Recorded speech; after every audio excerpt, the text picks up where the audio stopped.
Governor గారి ప్రసంగంలో YCP అగ్రనాయకత్వం కానీ సీనియర్ నాయకులు కానీ వారి ఎమ్మెల్సీ సభ్యులు కానీ గవర్నర్ గారి ప్రసంగం పత్రులు చించేయడం కానీ లేదంటే వారు ప్రత్యేకించి డిమాండ్ మాకు ప్రతిపక్ష హోదా ఇవ్వాలి అనేది చాలా బలంగా మాట్లాడుతూ వచ్చారు.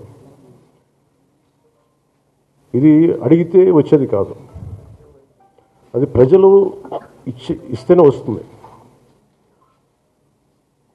బేసిక్గా ఒకటి హైయెస్ట్ మెజారిటీ ఎవరికి ఉంది వాళ్ళు ప్రభుత్వం ఫామ్ చేస్తారు, వాళ్ళకంటే నెక్స్ట్ స్టేజ్ ఎవరికైనా ఉంటే వాళ్ళకి ప్రతిపక్ష హోదా ఇస్తారు. అంతేగాని గతంలో మేము ప్రభుత్వాన్ని పరిపాలించాం కాబట్టి మా ప్రతిపక్ష హోదా ఎవరికి ఇవ్వరు. కనీసం జనసేన కంటే కూడా ఒక సీట్ ఎక్కువ ఇచ్చినా కానీ వాళ్ళకి ప్రతిపక్ష హోదా దక్కేది. ఈ రోజున ప్రభుత్వంలో సెకండ్ లార్జెస్ట్ పార్టీ జనసేన. దాన్ని ప్రజల దృష్టికి తీసుకొద్దాం.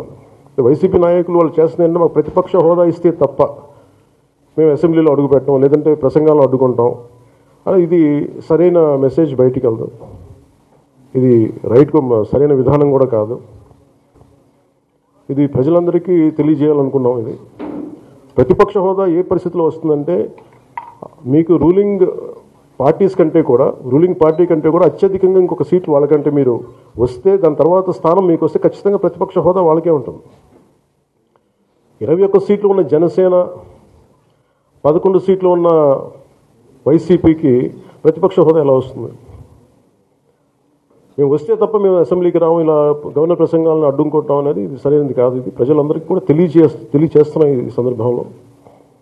అందుకని ఇది భవిష్యత్తులో కూడా మేము కోరుకునేది వైసీపీ నాయకుల్ని, మీకు ప్రతిపక్ష హోదా ఇవ్వకపోయినా ప్రజలు మీకు 11 సీట్లు ఇచ్చారు, దాన్ని గౌరవించి మీరు అసెంబ్లీకి రండి.